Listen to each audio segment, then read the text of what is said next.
everybody. Thanks for joining me today. I am here with Kon Kruglyak to talk about staffing and his new business, Candidate IQ. Kon, good to meet you, and thanks so much for coming on the show. Oh my God, it's my pleasure, Carl. Thank you so much for having me, and I'm looking forward to chatting about Candidate IQ. I am too. So I used to, we were saying before the show, we were kind of debriefing, and I used to be a CTO and used recruiters many times to hire. So I'm pretty familiar with at least some of the different models in recruiting and some of what works and doesn't and what people do.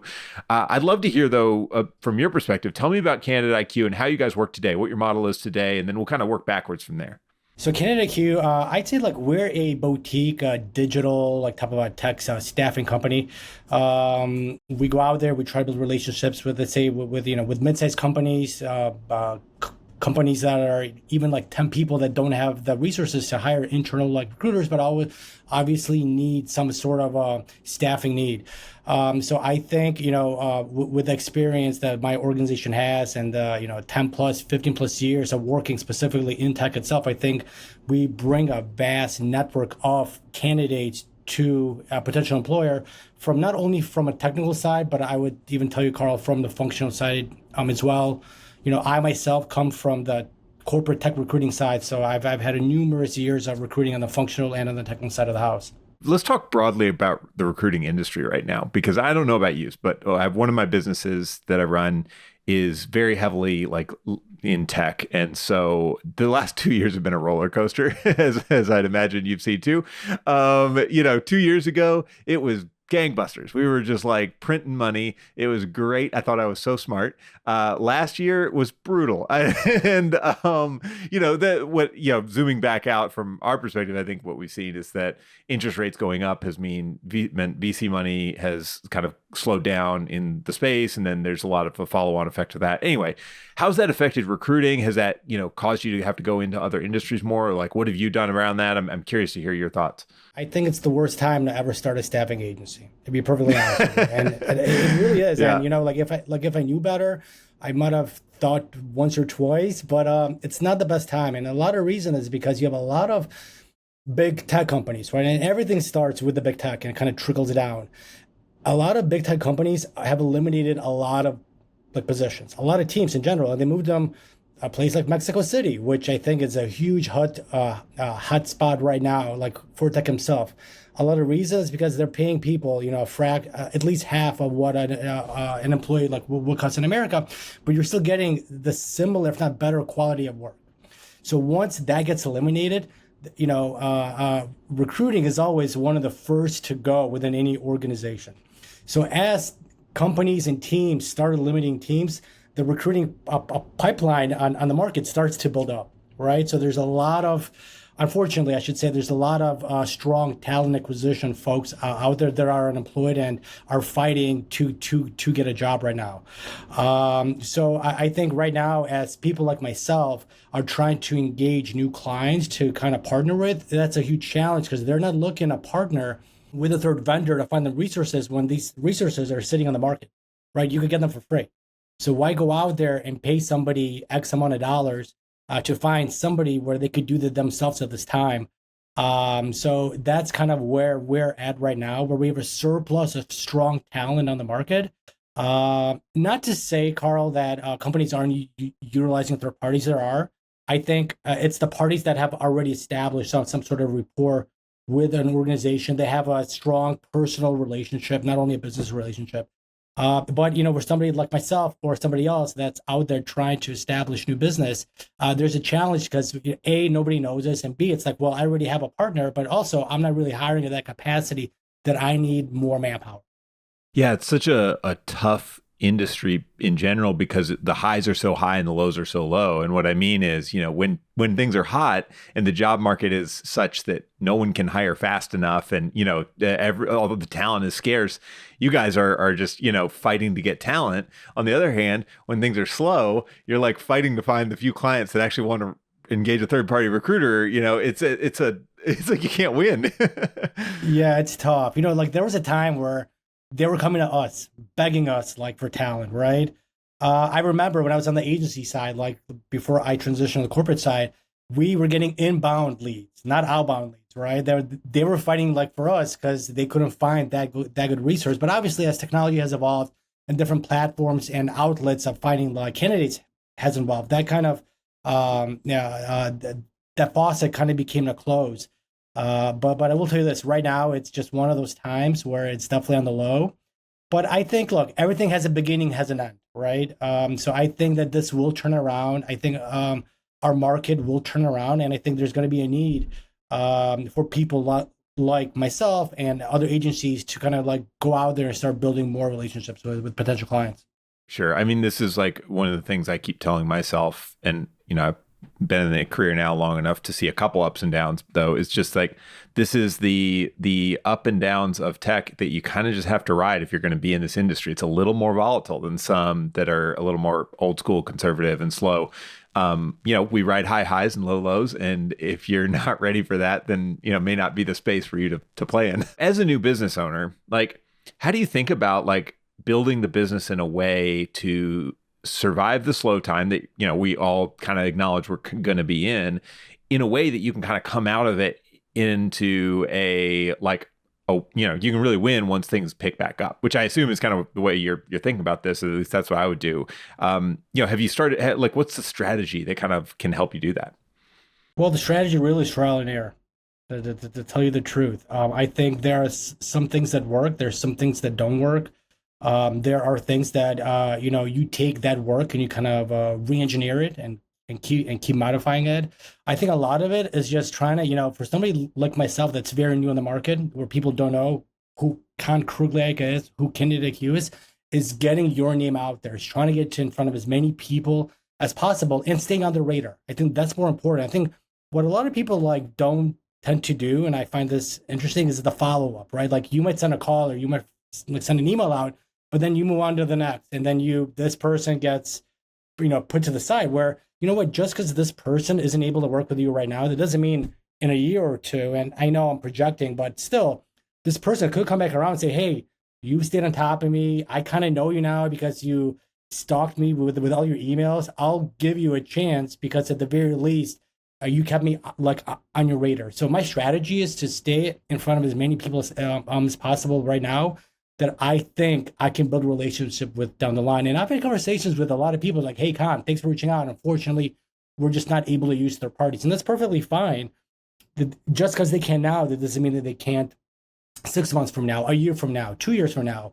But once that bond gets established, I mean, that's just a waterfall from a recruiting standpoint. Oh yeah, I think that's a good way of thinking of it. I also think about, to add to that, like you're planting all these little seeds with prospects that, yeah, you're right, it might take 3, 6, 9, 12 months, who knows, right, till they actually can work with you. But in the meantime, they're talking to other people in the industry, and sometimes they meet someone who has a need that you can actually work on. And so it's like just staying top of mind for those prospects who likely talk to other prospects has a lot of value. It's hard to measure sometimes, and it's hard to like directly tie all that revenue together, but like it's all piece of the puzzle, because you're recruiting, like my agency as well, is such a high trust business. Like people don't just go work with you off of a single like random cold email, right? It's almost always harder than that. I wish they did. I wish they did. Make right? it a lot easier, but they don't. No. So you've had some experience in this industry before this, obviously. So let's go back a bit in time. I know that you did the corporate recruiting you mentioned already. You did financial recruiting in Chicago. So you've seen some different industries. You did you mentioned also the startup recruiting before we were talking about this. What were some of the key skills you learned when you were actively working for other people that you've sort of like gave you the confidence or have started to benefit you as you've jumped into starting your own agency? Yeah, it's a great question. I think I've had takeaways from everywhere I worked.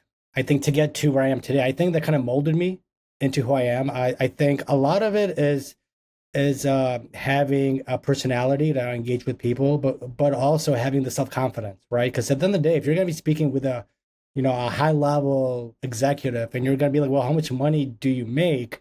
Honestly, that takes like, guts, because at the end of the day, like as somebody in my position that was very young, kind of starting in this career, I couldn't even understand what the hell that these guys did. So I think a lot of it was really kind of just, learning about the business, learning about the market, learning how to engage with specific candidates, engaging with a software engineer is a whole different type of conversation than engaging with a chief revenue officer or a VP of sales, right? You have introverts and you have extroverts. So you have to be able to kind of play both sides of the field. So I think from a successful standpoint, it's understanding what people do for a job, right? It's understanding that, hey, if you're an engineer and you're a full stack guy, you're utilizing these libraries and these tools to build this sort of a solution. They trust you more because it's like, hey, they know what I'm doing. He knows like what I'm doing. He understands my job instead of, hey, here's a job.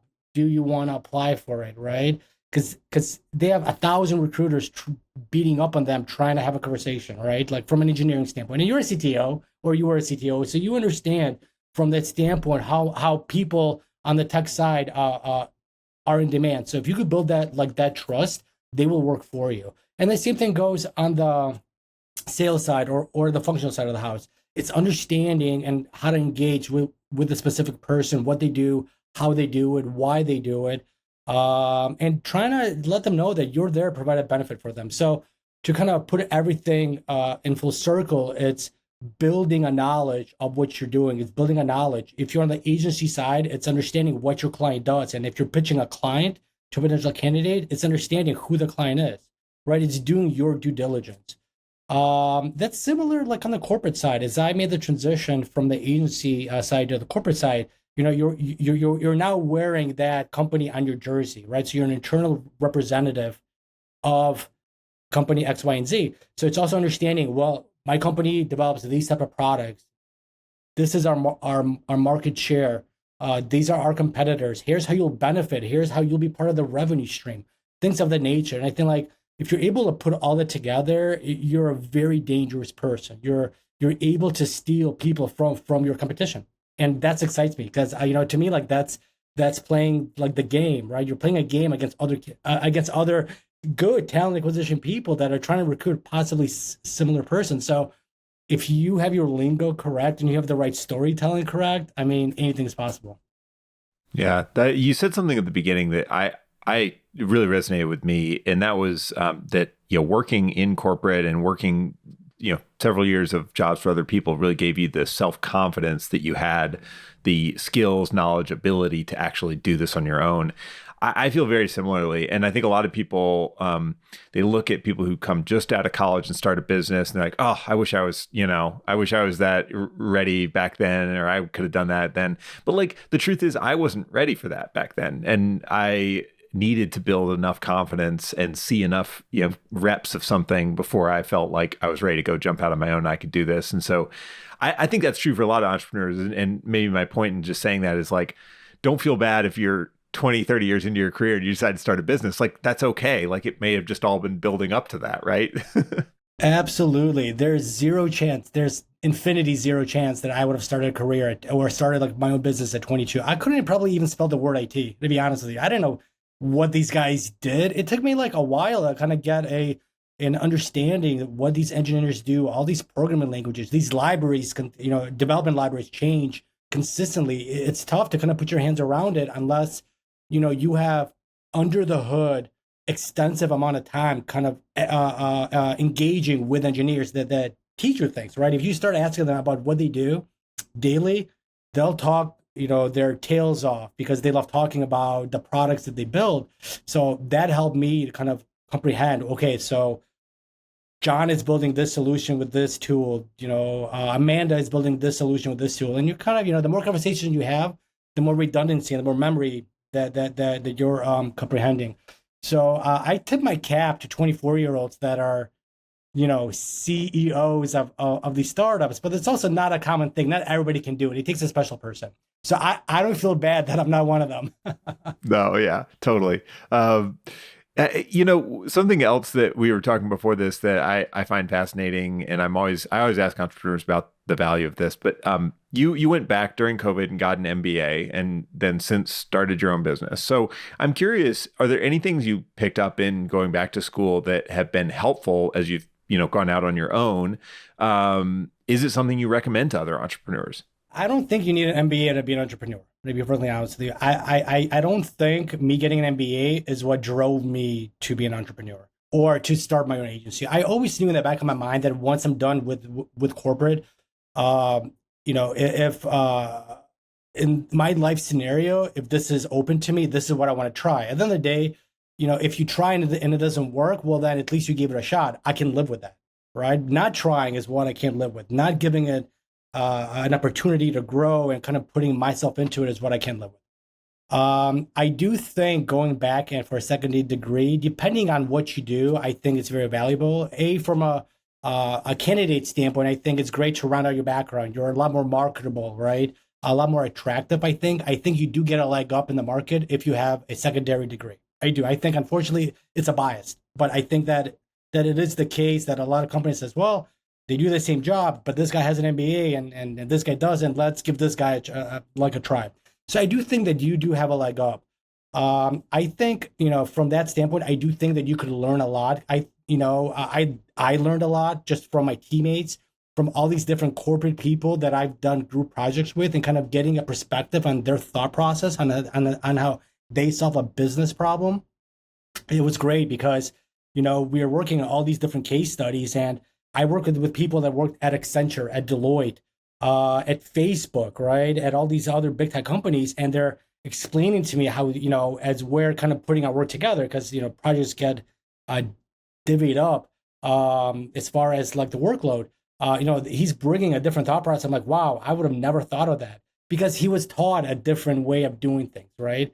So I think when you work at different companies, and this is what I used to preach to all of my candidates when I was on the agency side, if as you run out your background and you work for all these different companies, you learn a different way of solving a business problem, and I think that's what makes you attractive to organizations because you're not coming as a one-trick pony. You're not coming you're not coming as a siloed view thought process. You're coming from a diverse thought process. Well, you can solve a business problem from more than one standpoint.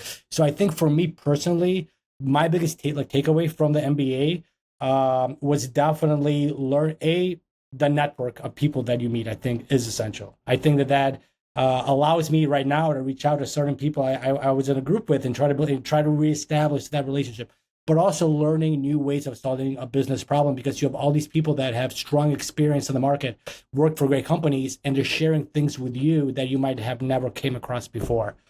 So I do think it's valuable. I do think you get a lot out of it, but I think it's not everybody can do it. You have family obligations, you have kids, you have mortgage, you have all these things that sometimes you want to, but you can't. But I think if you can, it's within your means. I would definitely recommend it. Yeah, it's a really good insight there too into not only do you get to work with these or you get access to this network, but you also get to work with these cross-functional groups of people you would never have gotten to work with in your, chosen line of work. Cause we often get kind of siloed off into a department if we're in a normal job. And MBA kind of is this mixing pool of people who are mostly ambitious, mostly, high achiever types, mostly, the kind of people who want to go back to school, like really have like a drive to do more. And they're from all over the place, different companies, different backgrounds in education in different countries, I imagine. And that's really a cool experience to get to work with them deeply on projects, not just like quickly in a, hey, how's it going kind of thing. That's a really good one. I think my counterpoint is always, or the thing I always say is like, if it gives you the confidence, like we've been talking about, to maybe be more ambitious as an entrepreneur or to go further in your career, and that's going to help you become an entrepreneur later, then it makes perfect sense that it would be on a pathway for you as an entrepreneur.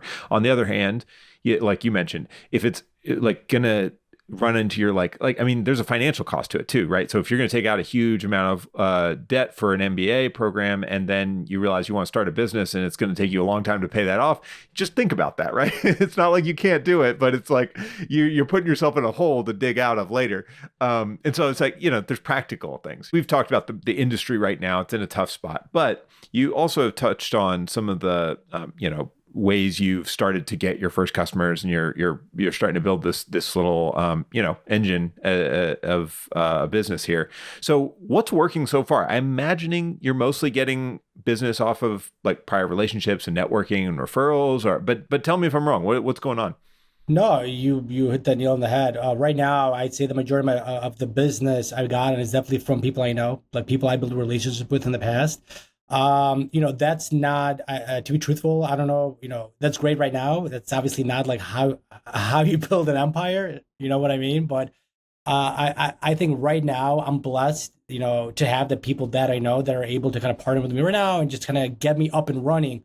But I think obviously, the thing here and the theme is to definitely build new business and grow your organization from business development. How do you envision doing that? I'm going to kind of jump in here because I talk to a lot of service business owners. Almost all of us start off with referrals as our primary thing. That's like the first year is probably 90% referrals from most businesses, and I do think you're thinking the way I would think about it, which is, okay, that's great to start, but I need to build repeatable engines down the road. What are you thinking? Like, what's your sort of like next step or long-term vision for that? You got to hire people. You can't grow without hiring resources. I think like my next step is definitely like finding a strong sales director, like VP of sales, I'd say like something of that caliber to go out there, somebody that has experience in this industry, right? Somebody that possibly already has some sort of, previous relationships with people that they could start calling upon. I could only do so much from a business development standpoint, but I think if there's two people, three people, then obviously that opens more doors for you. It's a probability, right? Sales is a numbers game. The more calls you get, the more probability you get to try to close that one deal, right? Or try to get that meeting or whatever case may be. So I think, as I'm kind of trying to hold the fort down like right now and, build and generate revenue from my previous experiences, yes, there are challenges right now with trying to get new business based on where the market sits. But, I am a believer that that's going to change. And I think I want to be set up to get ready out of the chute when things starts to kind of transition into like the other side. And I think having another resource like next to me trying to do business development, I think is going to be essential. Do you think that person, like when you, and this is hypothetical, so you can make up whatever you want here, but I'm curious because I've thought about this a lot. If you find somebody like that, would you want to bring them on as like a business partner and kind of give them some piece of ownership or let them earn into the business? Or would you prefer to have them be a, regular salary and you can kind of just pay them a base and commission or something? It's a great question. I think a lot of it depends on who the person is and what they bring to the table. I'm open of giving like some sort of a stake within the company if it's going to help to grow the company, right? Something is better than nothing. That's how my parents taught me. So I don't mind giving a little chunk away or X chunk away if that's going to help really flourish the organization. It's called an opportunity cost. So I feel that. I'm open to that, but a lot of it just depends on who the person is, how motivated they are, and what they can bring to the table. So it just really depends. You know what I mean? Ideally, I probably wouldn't want to for selfish reasons. I'm not gonna lie to you, but I'm definitely open to it if I see this person can really help us grow for sure. Yeah, well, and it complicates things too. And I'm with you. I think, and not just selfishly, I just think practically a business with one single leader who is the final decision maker is just easier to run. And there's a lot of, issues that could come up that just get circumvented there. The obvious downside is, if you find a person who is like, I really want to be a partner in this, I really think this is great, and you really want to get them, you may have to give them something there.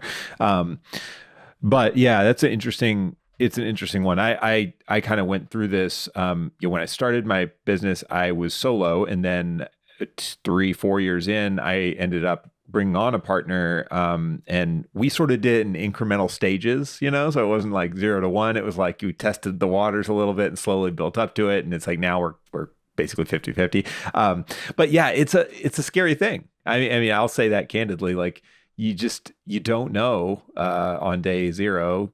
Meeting somebody new, are they really in this for the long term? Do we have the same motivations? Do we have the same values? Thought process, right? Forecasting and where you see this company going. But also your partner, where you did incrementals, worked his way up to get to 50-50 status. You didn't just say, hey, like, let's be 50-50 partners. So I think that it was one of those things that, that individual proved to you that he's, worthy of being like with you, like on the same level. So that's a great strategy as well. Yeah, personally, again, that this is my my little bit of risk aversion is like I just never like to jump too fast into things. So it worked for me. But everybody's got their method. So I always am curious about that. How do you split your time right now between prospecting, finding new clients versus delivering the service that you're promising, helping with the actual placements and stuff? Like, is it 50-50? Yeah, no, it could never be 50-50. You're not going to grow if it's 50-50. I'd say it's probably like 75, 80% BD all day long. And then the other like 20, like 25%, you're out there like trying to, fill the couple jobs that you do have. But I think a lot of it is definitely new business for sure, because again, you're trying to generate and you're trying to bring on and build relationships with as many clients as possible.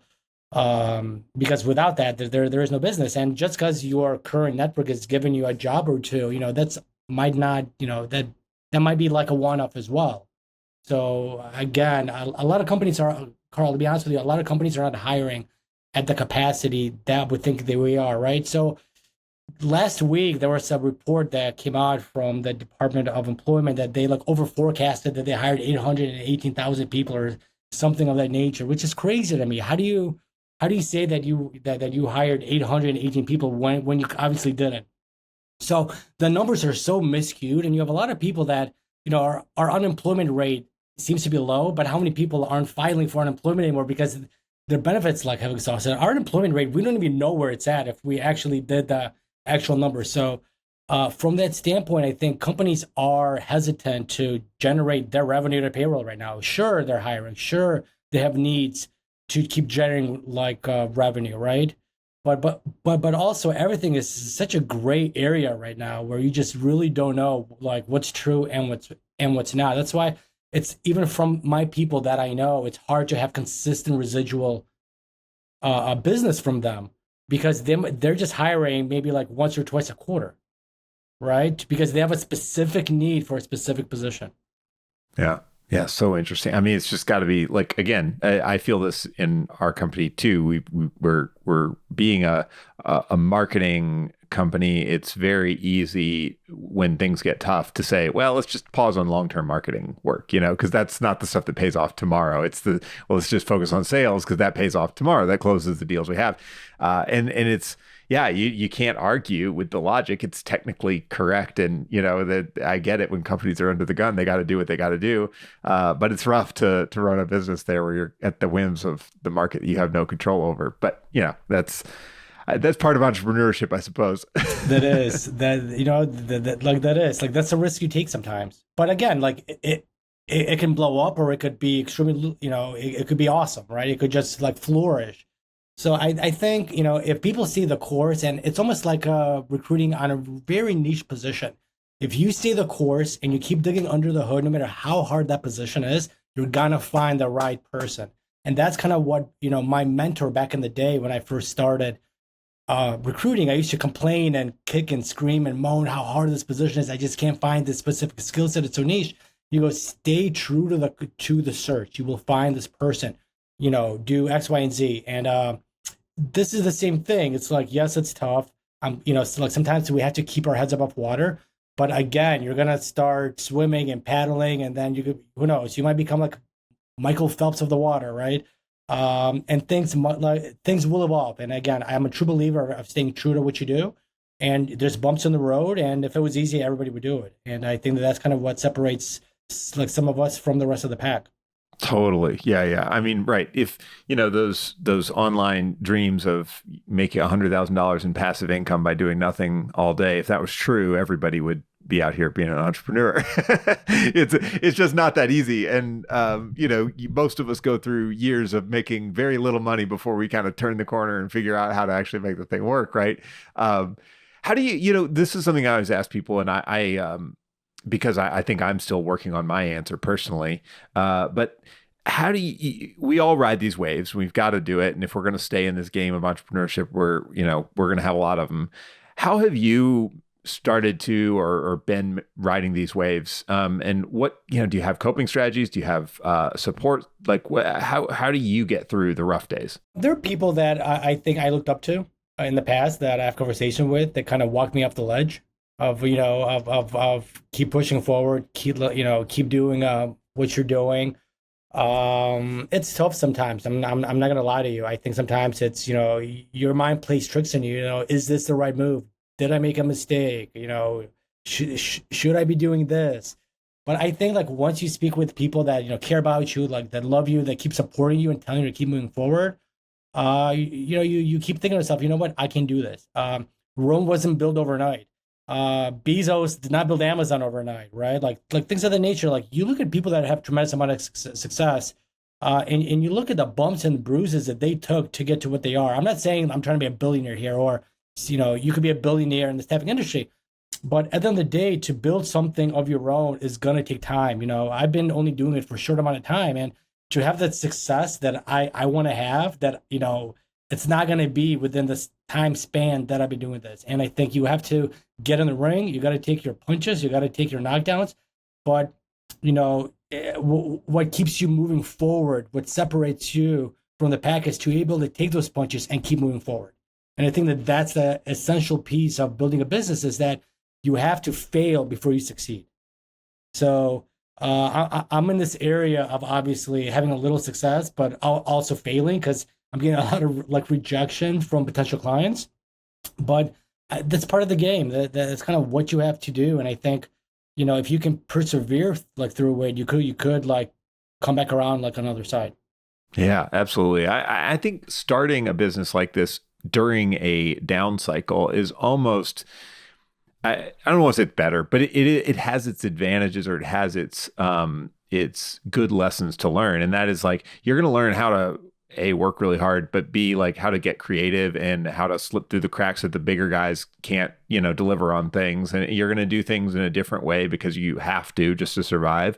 And it's going to make you a better, like leaner, smarter, more creative company in 5 years as things pick up, So it's like, it's like when you if you're training for some athletic event, let's say you're training to hike up mountains, you hike with a big loaded pack and you're going to get stronger. And then when you hike with no pack, it's going to feel easy, right? It's the same idea, I think, starting during a downturn. Absolutely. And it makes you appreciate the good times, right? So once you turn the corner and you start feeling success, you look back and you say to yourself, wow, look at what I went through to get to where I'm at. So you're just more and more appreciative.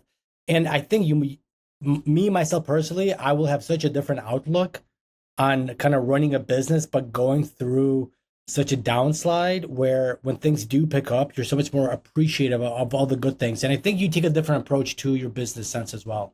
Yeah, totally.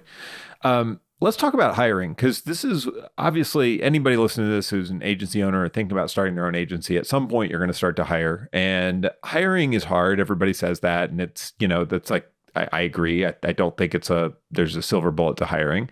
What are some of the things, though, that you see, especially maybe small business owners or people who are relatively new to hiring? What mistakes do they make most commonly, and what are your sort of suggestions for them?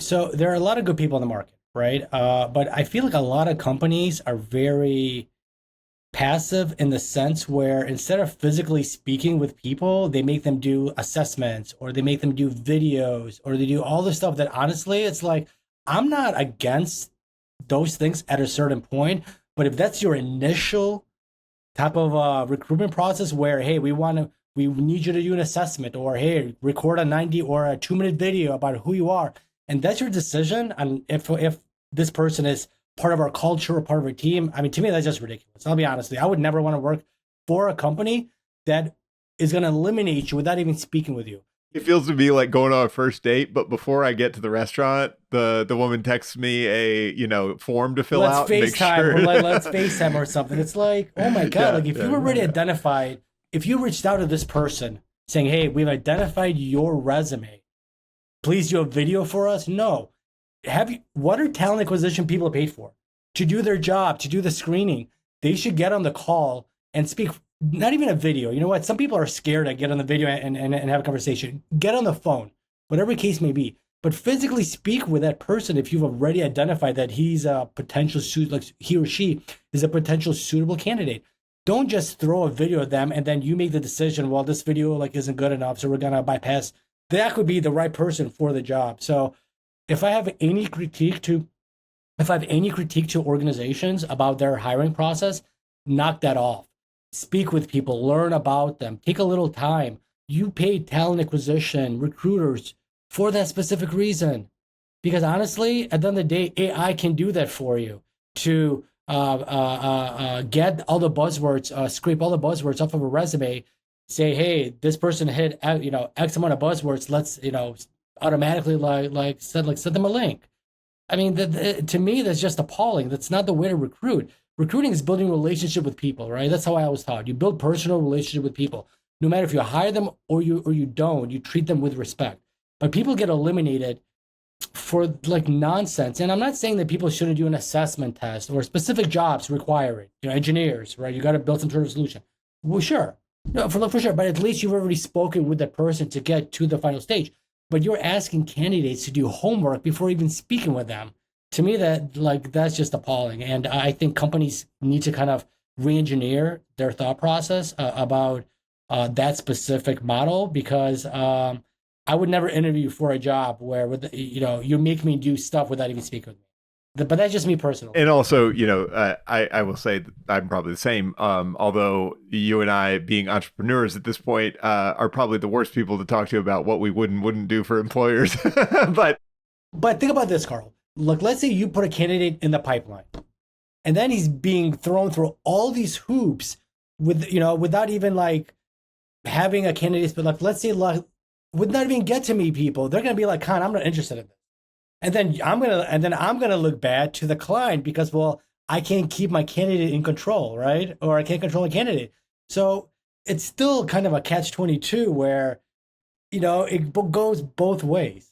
Yeah. I think that's a good, and the overall point you're making there, and I totally agree, is like the hiring process is a sales process on both sides. The candidate is trying to sell themselves to you, but don't be so, sort of like, as an employer, don't be the one who's like above speaking to them and like, make it feel like they've got to grovel to get a little bit of time on a call with you, right? I just sense that it's so lazy. Like me, like when I was on the corporate side, I'd post a resume. I would have like 500 people apply for that job probably overnight. If you ask me, Kon, how many of these people were actually fit for the job? I'll tell you probably 1 or 2%. But I still went through every single resume, because I still need to know, is there a potential candidate out there or not? I'm not going to just disqualify, every single resume, because I know that in theory, Carl, sometimes the best candidates are the passive candidates, are the ones that you should be reaching out yourself and doing the due diligence instead of sitting there and trying to collect resumes. But I still give every resume a chance because that's my job. That's what I'm being paid for.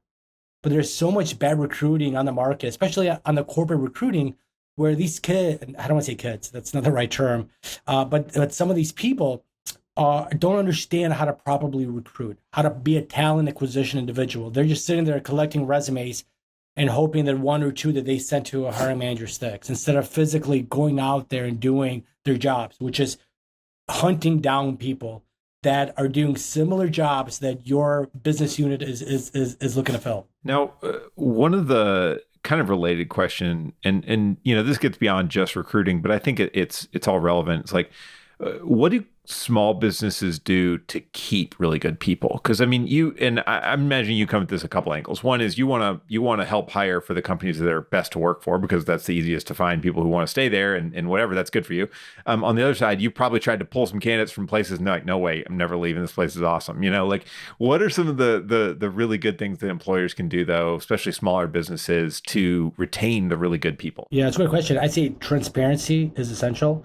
I'd say your culture and values, I think, goes a long way. I think a work-life balance in today's market is very essential. This isn't like 10, 15 years ago. It's a huge deal. I think a work-life balance. I'm also, I'm not a person that needs to be, and I don't advocate this, of 100% remote. I think you need some social interaction. I think if you want to climb the ladder, it's important to be in front of your boss on a physical standpoint, not just through a video Zoom. But I think it's those things I mentioned that are probably key to keeping somebody in their seat. Because I think if company isn't transparent with you, their work-life balance sucks, right? People will even stay at a job for lower compensation if their work-life balance is strong, right? Because at the end of the day, like, why give that up to make an extra 15, 20K at a different company, but then like you're sweating on your job every single day. So I think that those are the things that, as I grow and I establish and grow my organization, those are the principles that I'm attaching to my organization, because I worked for some really good companies that really had that. And those were some of my takeaways and in the back of my mind where, hey, if I'm ever going to be a business owner, these are the principles that I want to live by. Yeah, I'm with you there. I think this is one of the things I've realized as a small business. We don't have the luxury of paying the top dollar for every role. Like we just can't. Financially, I don't have money to pay $300,000 to a top salesperson. It'd be awesome if I did, but I'm too small a company. And so I'm never going to get that level of candidate maybe, or somebody who that's their main driver is like, I want to make X $100,000 and I'm just not going to make it. But what I can do that bigger companies cannot is give them a lot of flexibility in where they do their work, how they do their work, the kind of setup they have, how much vacation they have, how much travel they get. Like these things that, again, bigger companies have more rigid numbers around. This is how it's locked in. And to be fair, they don't ever flex on those, just to make sure it's fair to everybody. But you and I, we have small companies, tiny companies. We can kind of go at this and say, well, candidate, you seem great for this job. What do you want? And I've got several people on my teams who are working parents that want to spend more time with their kids. So they don't want to work 40 hours a week. So we can, basically get them a small discount to give them a super flexible, lifestyle built around their kids. And it's still enough for them. And it's like, that's the kind of thing where I love that, because it's great for the candidate, the employee, because they're getting what they need. And it's great for me because it fits where our business is at and what we can realistically afford. And it's really fun to be able to make those matches when you can. A good work-life balance, people are willing to take a pay cut to come and work for you, So I think that that's a strong recruiting tool that companies can utilize instead of being, especially on the mid-sized or smaller size companies, instead of being really rigid, well, you have to be on site 4 days a week. When you start kind of implementing you have to be, that's where people start being disconnected mentally. Totally. Yep. So I always like to ask this question because I don't read as much as I used to, but I've got two small kids, so they keep me very busy. But I do try to read a few books a month. So any books you've been reading in the last couple of years that really set you up for improving yourself professionally, or maybe helped you with getting the business started, or things that have motivated or inspired you? It's a good question. I'd say what really has inspired me, I think, is just the books I was reading during my MBA classes and all the case studies that we went through. I think that really kind of pushed me, knowing that once I'm done with corporate, that this is what I want to give a shot to, right? As far as allocating all of my time. So I really think that some of these business case studies that I was reading of these individuals kind of, being in my position, in your position, and then growing their businesses, and then saying, hey, well, if they can do it, so can I. Also, I'm a huge Malcolm Gladwell fan, which you kind of resemble, to be perfectly honest with you. You kind of have that little spark about him. So some of the books he writes, or one of my favorite books is Freakonomics, right? I think it's amazing. And again, that goes back to what I was saying earlier, in Freakonomics, it's all about repetition, right? If you do something 10,000 hours, you should be an expert in it, right?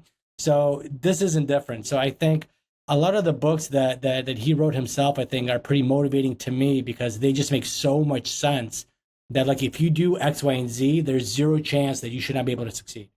I think Freakonomics is actually not Malcolm Gladwell, but he's got a very similar kind of thing. Because isn't that Stephen Dubner and what's the other guy's name? Stephen Levitt and Stephen Dubner. Yeah, you're right. And the ones he's written are very similar. So I totally get the vibe you're talking about, because that's his vibe for sure. But yeah, the ones that it's Outliers, is that Outliers? Him? I think is probably what you're thinking of. Too. I'm sorry, Outliers. I'm sorry. It's a live fact checking. No, yeah. No. You should live check it. That's for sure. Oh my, Outliers. I'm sorry. It's like a brain Outliers. fart. Yes. Yeah. Outliers But Freakonomics is a great book too. I've read it. It's a great Outliers book. is the one with the 10,000 hours. Outliers. I think, yeah, as well. That's exactly what I'm thinking of. Sorry about that. Yeah, I've always liked Malcolm Gladwell's books too. I think there's I'm sure there's more. People sometimes critique that sometimes there's more depth to the topics than he gives credit for. But look, he's also I'm not a scientist. I don't really need to read scientific literature. I think they're really, really good though. You know what book I just read? The 5 a.m. Breakfast Club. Have you ever heard of it? I have not read that. No. It's basically about entrepreneurship and just how to keep your way going. It's basically like getting the most out of your day, right? It's waking up at 5 a.m. or before like 5 a.m. and kind of getting the most of what you're doing.